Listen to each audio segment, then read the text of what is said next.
দেখুন গাইজ, এটাই হলো বাস্তব গরিব মানুষের বাসা। 3 ফুটা দেখেন কত কি পেতে রেখেছে আমাদের উঠোনে,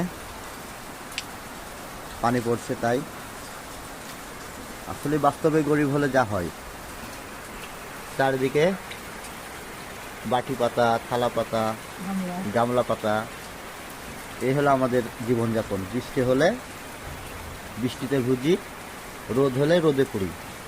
এটাই হলো গরিব মানুষের জীবন।